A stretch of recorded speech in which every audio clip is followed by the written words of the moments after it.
ദൈവമായിരിക്കുന്ന കർത്താവിന്റെ അദൃശ്യ ലോകത്ത് നിന്ന് നമുക്ക് വേണ്ട നന്മകൾ കടന്നു വരും. ദൃശ്യലോകത്തും അദൃശ്യ ലോകത്തും ദൈവമുണ്ട്. നമ്മളായിരിക്കുന്ന ഈ പ്രപഞ്ചത്തിലും ദൈവത്തിന്റെ സാന്നിധ്യം എല്ലാ സ്ഥലങ്ങളിലുമുണ്ട്. എന്നാൽ വചനത്തിൽ വളരെ വ്യക്തമായിട്ട് പറയുന്നൊരു കാര്യമുണ്ട്. അദൃശ്യമായ ഒരു ലോകമുണ്ട്. ആ ലോകത്ത് നിന്നാണ് ഈ ദൃശ്യമായ ലോകം സൃഷ്ടിക്കപ്പെട്ടിരിക്കുന്നത്.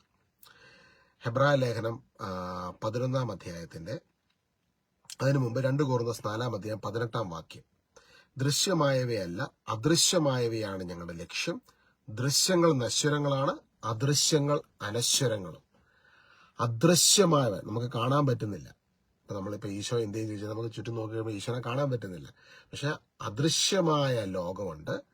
ആ അദൃശ്യമായ ലോകം നമ്മൾ ചിന്തിക്കുന്നതിനേക്കാളും ക്ലോസറാണ്. നമ്മൾ വിഷമിക്കുമ്പോൾ നമ്മൾക്ക് ശക്തിയായിട്ട് താങ്ങായിട്ട് ദൈവം നമ്മുടെ കൂടെയുണ്ട്, നമ്മുടെ നടുവിലുണ്ട്, നമ്മുടെ ഇടയിലുണ്ട്. അപ്പൊ ഇന്ന് ആ അദൃശ്യ ലോകത്ത് നിന്നും നമുക്ക് ദൈവത്തിന്റെ വലിയ സഹായങ്ങൾ നമുക്കായി കടന്നു വരും. ഹെബ്രായ ലേഖനത്തില് അതിന്റെ 11-ാം അധ്യായത്തിലേക്ക് വരുമ്പോഴത്തേക്കും നമ്മൾ കാണുന്ന ഒരു ഭാഗമുണ്ട്. ആ ഒരു ഭാഗം എടുത്തോട്ടെ കേട്ടോ. ഹെബ്രായ ലേഖനം 11:1-ാം വാക്യം. വിശ്വാസം എന്നത് പ്രത്യാശിക്കുന്നവ ലഭിക്കുമെന്ന ഉറപ്പും കാണപ്പെടാത്തവ ഉണ്ട് എന്ന ബോധ്യവുമാണ്. എന്താണ് വിശ്വാസം? വിശ്വാസം എന്നത് പ്രത്യാശിക്കുന്നവ ലഭിക്കുമെന്ന ഉറപ്പാണ്, കാണപ്പെടാത്തവ ഉണ്ട് എന്ന ബോധ്യമാണ്. അപ്പൊ ഇങ്ങനെ പറഞ്ഞ അദൃശ്യമായ ലോകമുണ്ട്. നമുക്ക് എവിടെ നിന്ന് ദൈവത്തിന്റെ സഹായം വരുന്നത്? അദൃശ്യമായ ലോകത്ത് നിന്ന് നമ്മുടെ ജീവിതത്തിലേക്ക്, കാണപ്പെടുന്ന ഈ ലോകത്തു നിന്നല്ല, കാണപ്പെടാത്ത ലോകത്ത് നിന്ന്. ചിലപ്പോൾ ഇന്നിങ്ങനെ ഡെഡ് എൻഡ് പോലത്തെ അവസ്ഥ ഈ ദിവസങ്ങളിൽ ദൈവത്തിന്റെ അദൃശ്യ ലോകം നമുക്ക് വേണ്ടി തുറക്കപ്പെടുമ്പോൾ ഇന്ന് ഞാൻ പ്രവചിച്ചു പറയട്ടെ, ആരാണോ നിങ്ങൾക്കെതിരെ ഫുൾ സ്റ്റോപ്പ് ഇട്ടത്, അല്ലെങ്കിൽ എവിടെ നിന്നാണോ അത് ഫുൾ സ്റ്റോപ്പ് ആയത്, അവരെക്കാളും മുകളിലുള്ളവർ അതിനൊരു ഓപ്പൺ ഡോർ ആക്കി മാറ്റും. അല്ലെങ്കിൽ അതിനേക്കാളും മുകളിലുള്ള അദൃശ്യ ലോകത്തിന്റെ കരത്തിലൂടെ ഏത് വാതിലാണോ അടയാൻ നോക്കിയത്, ആ വാതിൽ നിങ്ങളുടെ മുൻപിൽ വിശാലമായി തുറക്കപ്പെടും. അതാണ് അദൃശ്യ ലോകത്തിന്റെ പ്രത്യേകത. ഹല്ലേലൂയ. അപ്പോസ്തലനായ പത്രോസ്ലിഹാനെ ഇങ്ങനെ തുറങ്കലിൽ ഇട്ടേക്കുക. ആള് രാത്രി പ്രാർത്ഥിച്ചുകൊണ്ടിരുന്നു. കുറച്ചു നേരം കഴിഞ്ഞപ്പോഴത്തേക്കും കടന്ന് ഉറങ്ങി. കർത്താവിന്റെ ആത്മാവിന്റെ അഭിഷേകം നിറഞ്ഞു കഴിഞ്ഞപ്പോൾ ആൾ ഉറങ്ങുക. അവിടെ കിടന്ന് ഉറങ്ങുക, ഭാരങ്ങളൊന്നുമില്ല. ആ സമയത്ത് പള്ളിയിൽ എല്ലാവരും ഒരുമിച്ചിരുന്ന് ഒരു പ്രയർ റൂമിലിരുന്ന് എല്ലാവരും ഒരുമിച്ചിരുന്ന് പത്രോസിനോട് പ്രാർത്ഥിക്കുന്നുണ്ട്. കർത്താവിന്റെ ദൂതൻ വന്ന് പത്രോസിനെ തട്ടി ഉണർത്തി. എന്നിട്ട് പത്രോസ് എഴുന്നേറ്റ് ദൂതനെ കാണുക. ഈ ദൂതൻ എവിടെന്നാ നമുക്ക് സാധാരണ ഇത് നമുക്ക് കാണാൻ പറ്റുമോ? ഇല്ല, അദൃശ്യ ലോകത്ത് ഉള്ള ആളാണ്. ദൃശ്യലോകത്ത് കാണുക. വന്നിട്ട് നേരെ പോയിട്ട് ജയിലിലെ വാതിൽ തുറക്കുന്നു, അവിടുന്ന് പുറത്തോട്ട് വരിക. അപ്പോൾ ഈ ഒരു മിറക്കിള് നടക്കാനുള്ള കാരണം, പത്രോസ് പ്രാർത്ഥിക്കുന്നു, ആത്മാവിന്റെ അഭിഷേകത്തിൽ കിടന്ന് അഭിഷേകം നിറഞ്ഞ് പ്രത്യേക ആ നിറവിൽ നിന്ന് കിടന്നുറങ്ങുന്നു. കർത്താവിന്റെ കരങ്ങളിൽ ഭാരങ്ങളെല്ലാം വിട്ടുകൊടുത്തു. തൊട്ടപ്പുറത്ത് കുറെ ആൾക്കാർ ഒരുമിച്ചിരുന്ന് പ്രാർത്ഥിച്ചുകൊണ്ടിരിക്കുകയാണ്. 2 Corinthians 1-ാം അധ്യായത്തിൽ പൗലോസ് പറയുന്നുണ്ട്, അനേകം ആൾക്കാരുടെ പ്രാർത്ഥനയുടെ ഫലമായി ഞങ്ങൾ അനേക സ്തോത്രം, ആ അനേകരുടെ പ്രാർത്ഥനയുടെ ഫലമായി ലഭിക്കുന്ന നന്മകൾക്ക് ഞങ്ങൾ ദൈവത്തിന്റെ സ്തോത്രം അർപ്പിക്കാൻ ഇടയാകട്ടെ. അപ്പൊ നമ്മളും പ്രാർത്ഥിക്കണം, മറ്റുള്ളവർ ചേർന്നും പ്രാർത്ഥിക്കുന്ന ആ ഒരു മൊമെന്റില് അദൃശ്യ ലോകം ദൃശ്യലോകത്തിലേക്ക് ഇൻവേഡ് ചെയ്യുകയാണ്. അപ്പൊ നമ്മളിപ്പോ ഓൺലൈനിൽ ഒരുമിച്ചിരുന്ന് പ്രാർത്ഥിക്കുക.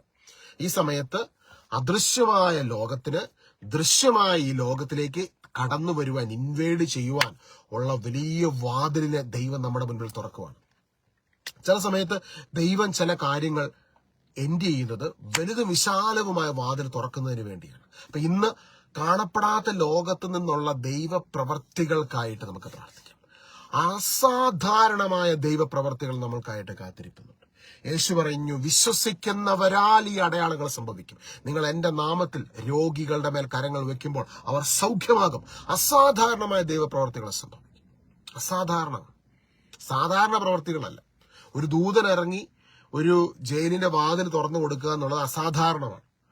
അപ്പോൾ അസാധാരണമായ ദൈവപ്രവർത്തികൾ. അപ്പൊ ഇവിടെ പൗലോസ് പഠിപ്പിക്കുകയാണ്, കൊരിന്ത്യക്കാർക്ക് എഴുതുന്ന ലേഖനത്തില് കാണപ്പെടുന്ന ഈ ലോകം ദൃശ്യമായത് നശ്വരമാണ്. ദൃശ്യമായത് നശ്വരമാണ്. ഈ അദൃശ്യമായ കർത്താവ് വസിക്കുന്ന മാലാഖമാരുള്ള ദൂതന്മാരുള്ള അദൃശ്യ ലോകം അനശ്വരമാണ്. അങ്ങനെയാണ് ബൈബിൾ പഠിപ്പിക്കുന്നത്. നമ്മൾ ദൃശ്യലോകത്തല്ലേ ഇരുന്നോട്ടെ നമ്മുടെ കാര്യങ്ങളെല്ലാം നടക്കുമ്പോൾ, അയ്യോ എന്റെ മാനേജർ അങ്ങനെ ഒരു ഇമെയിൽ അയച്ചു, ഞാൻ ഇനി അങ്ങനെ ജോലിക്ക് പോകുന്ന, എന്റെ ജോലി റിസൈൻ ചെയ്തു, ഇനി എനിക്ക് പുതിയൊരു സ്ഥലത്ത് ജോലിക്ക് കിട്ടുമോ, ഞാൻ ട്രാൻസ്ഫർ അപേക്ഷിച്ചു, അവരവിടെ ബ്ലോക്ക് ചെയ്തു, എനിക്ക് 100 പ്രശ്നങ്ങളായി. പക്ഷെ ഇതിന്റെ നടുവിൽ ദൈവം അത്ഭുതം ചെയ്യുവാന്ന്. ഇതിന്റെ നടുവിൽ ദൈവം ഇപ്പോൾ പുതുവഴി തുറക്കുവാണ്. എവിടെയാണോ ആരാണോ വഴി അടച്ചത് അവര് തന്നെ, അല്ലെങ്കിൽ അവരുടെ മുകളിലുള്ളവർ തന്നെ, അവരുടെ മുൻപിലൂടെ തന്നെ ദൈവം വഴി തുറന്ന് നിനക്ക് മുൻപേ കടന്നുപോയി അവിടുന്ന് മലകളെ നിരപ്പാക്കും. 45:2 നിനക്ക് മുൻപേ ഞാൻ കടന്നുപോയി മലകളെ നിരപ്പാക്കും, ഇരുട്ടിലെ നിധിയെ ഞാൻ നിനക്ക് നൽകും. ഇന്നലെ ഞാൻ ആ വചനം പറഞ്ഞപ്പോൾ ഒരുപാട് പേര് എതിർത്തു. നിങ്ങൾ എതിർക്കുന്നത് എഴുതപ്പെട്ട വചനത്തോടാണ്, പറഞ്ഞ വ്യക്തിയോട് പറഞ്ഞിട്ട് കാര്യമില്ല. ഞാൻ ആ എഴുതപ്പെട്ട വചനം അങ്ങ് പറഞ്ഞെന്നുള്ളതേ ഉള്ളൂ. ഇരുട്ടിലെ നിധിയെ, രഹസ്യ ധനശേഖരത്തെ നൽകുമെന്ന് പറഞ്ഞത് ദൈവമാ, അനീഷല്ല. വചനത്തിൽ എഴുതപ്പെട്ടിരിക്കുന്ന കാര്യമാണത്. I use that as A declaration in the spirit realm. അത് സ്പിരിറ്റ് റലത്തിൽ ദൈവം നൽകുന്ന ഡിക്ലറേഷൻ ആണ്. ഈ ഡിക്ലറേഷൻ കാണപ്പെടാത്ത ലോകത്തെ നന്മകളെ ദൃശ്യലോകത്തിലേക്ക് ദൈവത്തിന്റെ വചനത്തിന്റെ ശക്തിയിലൂടെ കൊണ്ടുവരികയാണ്. കാരണം അദൃശ്യമായ ലോകം, 2 കൊരിന്ത്യർ 4-ാം അധ്യായത്തിൽ നമ്മൾ കാണുന്നത് എന്താ? ദൃശ്യമായവയല്ല, അദൃശ്യമായവയാണ് ഞങ്ങളുടെ ലക്ഷ്യം. ദൃശ്യങ്ങൾ നശ്വരങ്ങളാണ്, അദൃശ്യങ്ങൾ അനശ്വരവും. നമ്മളെ ഭാഷാവരത്തിൽ സ്തുതിക്കുമ്പോൾ, നമ്മൾ യേശുവിന്റെ നാമത്തിൽ പ്രാർത്ഥിക്കുമ്പോൾ അദൃശ്യ ലോകത്തിന്റെ ശക്തി വെളിപ്പെടുകയാണ്. ഈ അദൃശ്യ ലോകത്തിന്റെ ശക്തിയിൽ നിറഞ്ഞുകൊണ്ട് നമ്മൾ വചനത്തിന്റെ ശക്തിയിൽ പ്രാർത്ഥിക്കുമ്പോൾ, യെശയ്യാ 45:2 ഞാൻ നിങ്ങൾക്ക് മുൻപേ കടന്നുപോയി മലകളെ നിരപ്പാക്കും. ഇപ്പൊ നിന്റെ മുകളിൽ നിൽക്കുന്ന വ്യക്തികൾ, ഒരു മാനേജർ ആകട്ടെ, ഹയർ അതോറിറ്റി ആകട്ടെ, അവർ മല പോലെ ഉണ്ടെങ്കിൽ ആ മല പോലെ നിൽക്കുന്നതിനെ സമതലമാക്കി, അതായത് നിന്റെ മുൻപിൽ നിൽക്കുന്ന പ്രതിസന്ധിയെ സമനിലമാക്കി നിനക്ക് വേണ്ടി രഹസ്യ ധനശേഖരത്തെ, നന്മകളുടെ ഉറവിടത്തെ നൽകുവാൻ അദൃശ്യ ലോകം ശക്തമാണ്. ദൈവം സർവശക്തനാണ്, നിന്റെ പിതാവ് സർവശക്തനാണ്. നിങ്ങളുടെ മക്കൾക്ക് നല്ല ദാനങ്ങളെ, നമ്മുടെ മക്കൾക്ക് നല്ല ദാനങ്ങളെ കൊടുക്കുവാൻ ആഗ്രഹിക്കുന്നെങ്കിൽ സ്വർഗത്തിലെ ദൈവം എത്രയോ അധികമായി നന്മകളെ വാരി വിതറുന്നവനാണ് അവിടുന്ന്.